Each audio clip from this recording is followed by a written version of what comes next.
Ai, ai, ai, família, que nervosismo é esse? Aquele frio na barriga.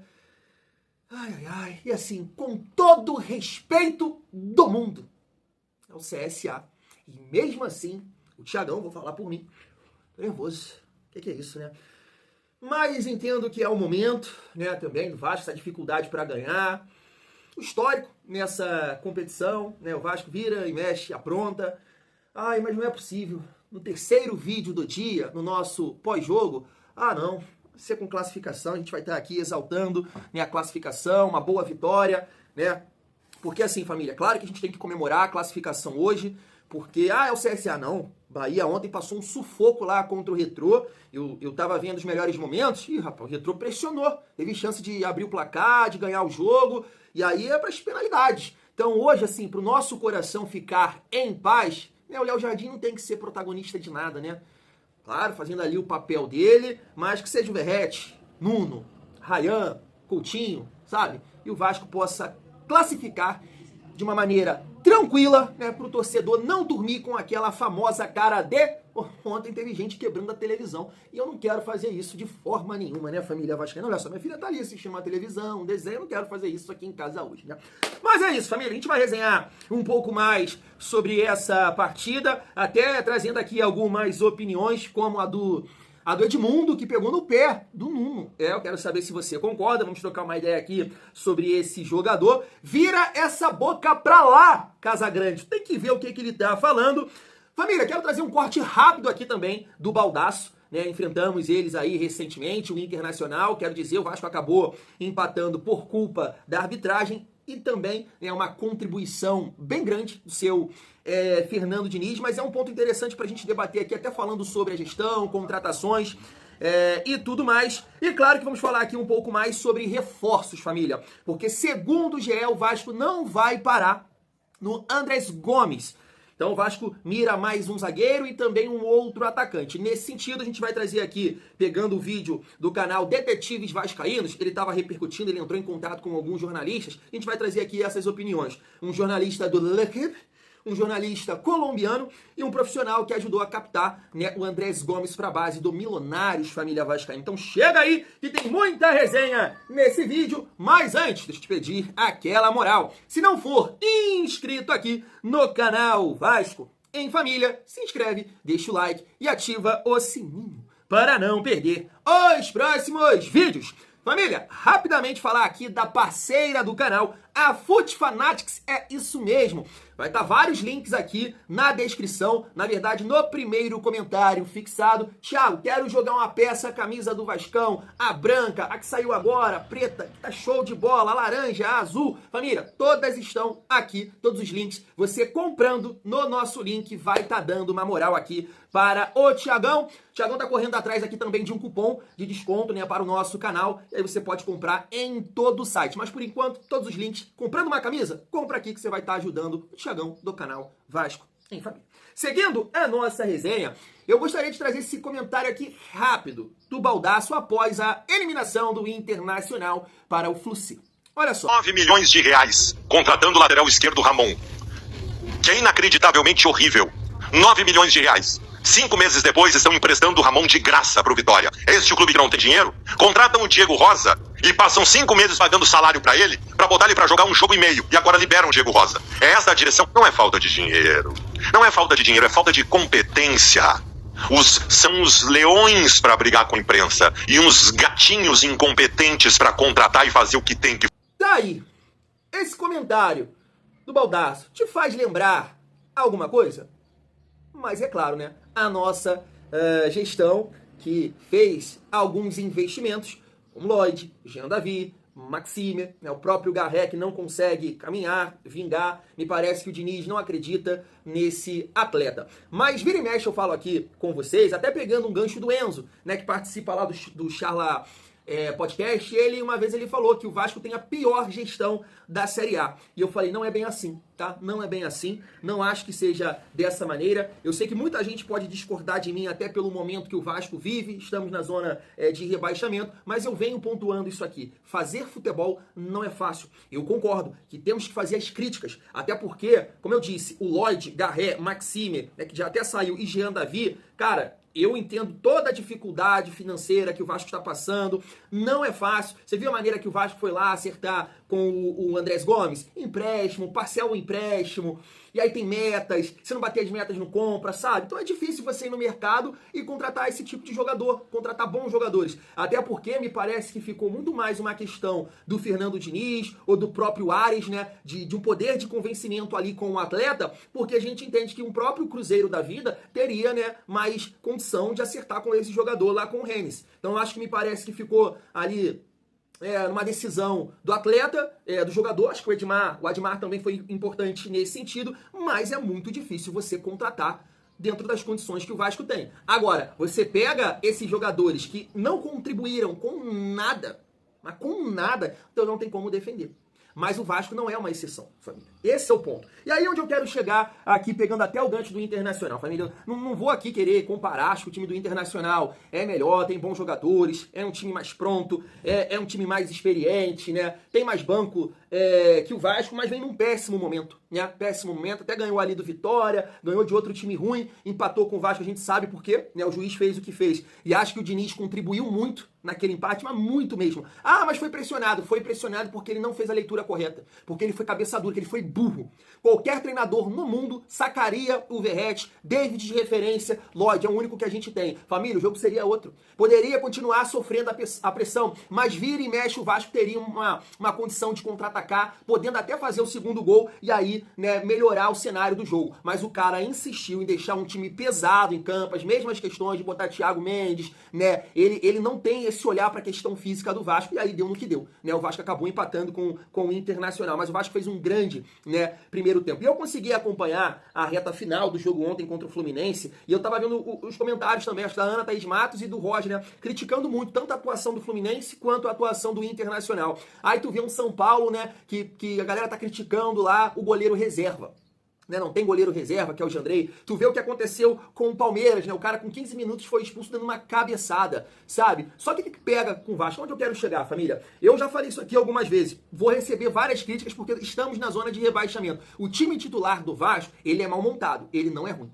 Eu não consigo achar esse time ruim, cara. Não consigo. Tanto que no primeiro tempo, que o Vasco tem perna, que o Vasco tem gás, o Vasco consegue mandar bem. O Vasco tá jogando bem. Acho que o primeiro tempo que não foi legal foi contra o Grêmio, mas no segundo foi melhor, né? Teve as falhas ali contra o RB Bragantino, mas se você pegar, o Vasco joga melhor assim que o Santos, que o Grêmio, que o próprio Inter, família. A gente joga melhor. Só que é uma urucubaca, que é uma coisa assim surreal que acontece no Vasco. Eu tenho certeza que esse time titular do Vasco, num Grêmio da vida, família, ia performar melhor. Ia performar melhor. Nosso time tá carregado, pesado, por causa, sabe, desse passado aí, né, que infelizmente, de várias gestões, sem resultado, sem investimento, sem nada.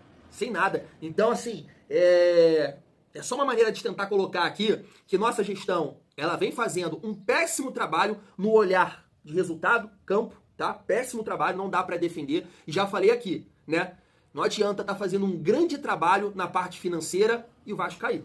Então, vamos tentar colocar aí internamente na cabeça desses jogadores, Pedrinho, Diniz, confiança. O Vasco não é um time que está atrás do cenário hoje, continuo batendo nessa tecla, agora falta confiança. Falta personalidade, falta tesão, tomou o gol, acredita que dá pra virar, pra empatar. E claro, né, a leitura do Diniz, ela precisa mudar. Mas acompanhando aí o cenário, né, do futebol, a gente espera que com a chegada do Andrés Gomes também, né, o Vasco possa mudar essa cara de um time rebaixado, porque o Vasco hoje tem a cara de um time rebaixado, porque cria, faz as jogadas, não consegue concluir em gol, falha, toma gol. Isso é a cara, né, do rebaixamento. A gente espera que isso possa mudar, porque ontem foi um exemplo. Todas as críticas e falhas que a gente comenta do nosso time aconteceram em outros cenários, em outros clubes. Chegou a nossa hora de viver um bom momento. O momento que o São Paulo viveu recentemente aí com várias vitórias, que o Internacional também teve uma sequência de vitórias. O Vasco já passou a fase ruim, mano. Já passou. Esquece essa... Vamos lá, de hoje em diante, família vascaína. Fé! Seguindo aqui a nossa resenha, para a gente falar um pouco sobre o Andrés Gomes, né, atleta colombiano de 22 anos, que está chegando. A gente já trouxe aqui várias resenhas, né? Meu celular aqui tá uma beleza, mas eu vou tentar ler aqui. O jornalista Juan, um jornalista do L'Équipe, tá na tela para vocês, ó. Ele também precisou de tempo para se adaptar ao Salt Lake City, na MLS, antes de brilhar e assinar com o Rennes por cerca de 10 milhões de euros, sem contar o bônus. Ele chegou ao Rennes em um contexto complicado, com muitos jogadores estrangeiros, novos, e era o único que falava espanhol. Então, ele só se firmou em um time que não funcionou no final de janeiro, com 3 técnicos diferentes durante a temporada. Ele também teve que se adaptar taticamente, melhorar seu jogo sem a bola, e, portanto, era mais uma opção durante a partida. Mas ele é jovem e é um jogador de ataque, rápido e um verdadeiro ponta. Depois a gente vai comentando aqui, família, sobre cada opinião. Agora um jornalista colombiano, né? É isso, Guillermo Arango, tá aí, ó. Ele é um ponta com grande velocidade e potência. Sabe fazer gols e no Millonarios teve um impacto imediato. Foi muito bem na Liga MLS e isso levou à seleção da Colômbia, onde inclusive fez o gol no Uruguai nas eliminatórias. No entanto, suas lesões interromperam seu processo de adaptação no Rennes. E aqui, né, o profissional que ajudou, né, a captar o Andrés Gomes, Edgar Moreno, tá aí, ó. Extremo direito rápido e ágil, forte em duelos 1 contra 1. É driblador, ele tem um bom chute a gol e faz gols. Boa passada, apesar de sua altura. Um bom cara, pessoalmente, alegre e um bom companheiro. Jogou pela seleção colombiana, sub-23, pré-olímpica, jogou nos microciclos da seleção principal e acredito que um jogo pelas eliminatórias. É isso, né? Como o jornalista pontuou aqui, ele fez um gol no Uruguai. Família, interessante ali o ponto do jornalista do L'Équipe, que ele precisou se adaptar a uma questão tática, né? De ajudar, de jogar sem a bola. A gente sabe que na Europa, né, tem muito isso. Então, de repente, é um jogador que não conseguiu vingar na Liga Francesa, mas vem com essa experiência, com esse trabalho tático, e a gente sabe que aqui no Brasil isso é importante. Hoje faz falta ao Vasco, né? Esse jogo sem bola, né? De recomposição, de pressionar em alguns momentos. Por exemplo, no jogo contra o Mirassol, no primeiro tempo, foi onde o Vasco conseguiu criar as melhores jogadas, pressionando, né, o adversário. E a gente tem essa dificuldade pela capacidade física do Verratti, do Coutinho, do Nuno, do Ryan. Então, é um jogador que pode ser importante nesse sentido, além de ser uma opção quando o jogo com bola não funciona, né? Aproximação, o Vasco não consegue compactar, então você vai ter um jogador para contra-atacar, para ser esse cara, para lançamento no ponto futuro. E a questão da adaptação, a gente espera que ele possa se adaptar o mais rápido possível, porque, né, se for levar algum tempo, aí não vai ser legal, família vascaína. Mas seguindo aqui, nesse assunto ainda, reforços, o GE soltou, né, uma matéria agora há pouco falando sobre essa dificuldade que o Vasco tem, né, para comprar, para reforçar o seu elenco, né. O canal Atenção Vascaínos já tinha, né, informado sobre isso, mas está aqui, ó, vamos lá. Recuperação judicial limita o Vasco no mercado? Sim, mas de forma geral, o Vasco está em recuperação judicial e por isso tem sua movimentação financeira fiscalizada de perto pelo administrador judicial. Toda a gestão do orçamento é feita com base em relatórios mensais, priorizando o equilíbrio financeiro. Não existe um bloqueio específico para contratar ou pagar salários. O que existe é dinheiro curto e a obrigação de manter os gastos dentro da realidade de um clube em processo de reestruturação. Por isso, o Vasco foca em negociações de baixo custo, como empréstimos ou atletas livres no mercado. Casos recentes de Thiago Mendes e Andrés Gomes. E aqui, família, mais uma informação do GE, João Guerra. Vasco ainda busca pelo menos 2 reforços no mercado. A prioridade do Cruz Maltino são um zagueiro e um atacante de lado de campo, além de Andrés Gomes. Então tá aí, né, família? Toda essa dificuldade que o Vasco tem por causa, né, da recuperação judicial. Além, né, disso, você tem essa dificuldade que eu tô pontuando aqui, né? Jogadores livres, Aí é difícil você achar um jogador que possa agregar, que possa, né, contribuir, não é fácil. Um caso que eu estava até falando com um amigo ontem, né, a gente debateu isso no grupo de membros. Por exemplo, o Vitinho, né, que está acertando com o Corinthians, me parece. Poxa, falar que o Vitinho é ruim de bola, pô, a gente não entende nada, né? Não dá pra falar que o Vitinho é ruim de bola. Eu sei que, assim, sei lá, há muito tempo que eu não acompanho o Vitinho, já no Flamengo ele não fez, assim, não teve uma grande passagem, mas não dá pra falar que o cara é ruim de bola. Tem um bom chute, é bom no 1 contra 1, não sei como é que tá a parte física dele. Mas com certeza ele não é um atleta que vai ganhar pouco, né? Deve com certeza ali bater 800, 900, né? 700 a 1 milhão, entende? E é um jogador bom tecnicamente, mas que tem o mesmo perfil da nossa fragilidade, dos nossos jogadores. Então tem encaixe nesse time. Aí você vê uma composição aí, Vitinho, Nuno e Verratti. Meu Deus, quem marca? Você entende? Vitinho, Ryan e Verratti. Não tem encaixe. Então a gente realmente tem que, além de todas essas dificuldades, mirar jogadores que possam, né, nos ajudar nas nossas deficiências. E no meu entender, não é o caso do Vitinho, que está livre no mercado, né, por exemplo. Então assim, vamos torcer, né, família, para que o Vasco possa contratar, né, a chegada de um zagueiro é fundamental, né, um bom zagueiro.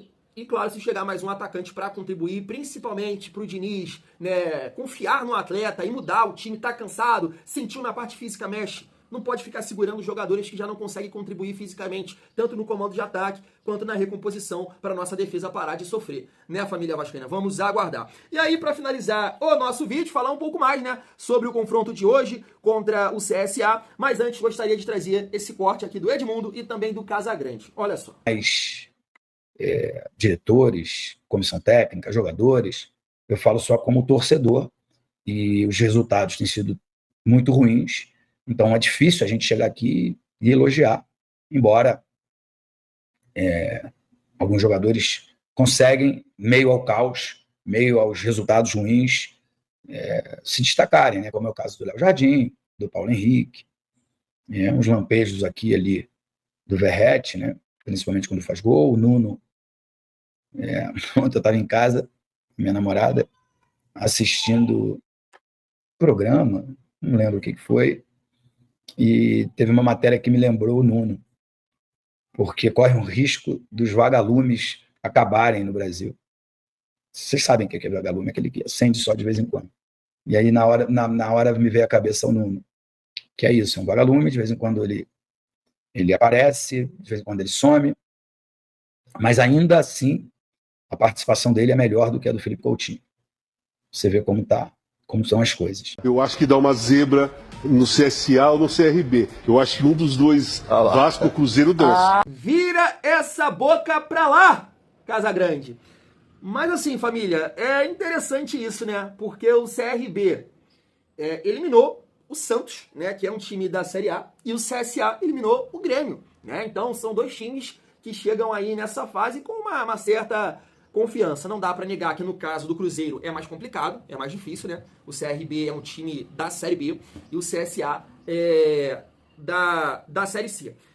Agora não vai dar merda hoje, não vai dar merda hoje. E aí, pegando o gancho do Edmundo, né? Pegando no pé ali do Nuno e também fazendo uma crítica ao Coutinho. Família, eu não vou falar que o Edmundo tá falando besteira ou falando merda não, tá? Porque eu gosto muito do Nuno, eu acho um cara muito bom de bola, técnico, o Vasco acertou nessa contratação, mas assim, não dá pra negar que a parte física dele tá prejudicando. E eu nem sei, né, se realmente é o cansaço, é a temporada que ele teve lá em Portugal, e aí chegando aqui, jogando vários jogos, que ele não tá acostumado com isso, né, pode ser isso também. Um outro dia eu vi um jornalista falando que ele tá acostumado a fazer 40 jogos lá em Portugal, e aqui ele já fez 29, 30 jogos, né, e chegou... Ele chegou ainda no Campeonato Carioca, basicamente quase aí pegando a temporada inteira do Vasco, né? Então, são muitos jogos, né? As viagens também e tudo mais, é um jogo intenso, tem um clima também, então de repente pode ser isso. Mas é um jogador que realmente tem algumas partidas que não consegue ser um protagonista, mas é muito bom jogador, né? Muito bom jogador. E de repente fazendo essa função do Coutinho, eu acho que o ponto ele acaba se desgastando mais, né? Esse ir e vir. De repente fazendo ali a do Coutinho, ele poderia contribuir mais até o gás que ele tem, até o gás acabar, que acaba, não dá pra negar. Mas o Diniz tem que realmente deixar ele como meio armador, né? Quando o Vasco jogou aí com essa formação de 4 atacantes, né? O Nuno ficou igual barata tonta, né? Barata voa ali pra lá, pra cá. Ele não faz a do Coutinho. né? Quando ele fez assim com o Felipe no jogo contra o Palmeiras, eu achei que o Nuno foi muito bem, cara, de meio armador. O Felipe não ficou com essa movimentação, deixou ele aqui, né, no centro do campo, como o Coutinho faz. E ele foi bem contra o Palmeiras, né, conectando, segurando o jogo, dando dinâmica. E ele tem mais força que o Felipe Coutinho. Isso aí é uma visão, né, que o Diniz ele precisa ter. Ele precisa ter, né, fazer esses testes, seja num jogo, iniciando ou no decorrer das partidas. Mas, pô, de longe, assim, não dá. O Nuno não é um problema para o Vasco, mas sim, tem esse peso da questão física. E aí, família, falando rapidamente aqui mais uma vez, né, a gente comentou sobre a provável escalação do CSA e a do Vasco no vídeo de mais cedo, mas só puxando aqui, né, vou mostrar aí para vocês que realmente, né, segundo o GE, o CSA tá vindo com 3 volantes, um meia, né, um atacante de mobilidade, que é o Cachoeira, e um centroavante, que é o Thiago Marques, que deu uma certa dificuldade jogando lá, né, fazendo a capa do Batman, girando. Maurício Lemos teve uma... Foi o Maurício Lemos, né? Maurício Lemos e João Vitor, né, tiveram uma dificuldade com ele ali, fazendo essa capa do Batman, e o Cachoeira vai acabar jogando aqui, né, do lado do PH, que é um cara forte fisicamente e consegue se sair bem.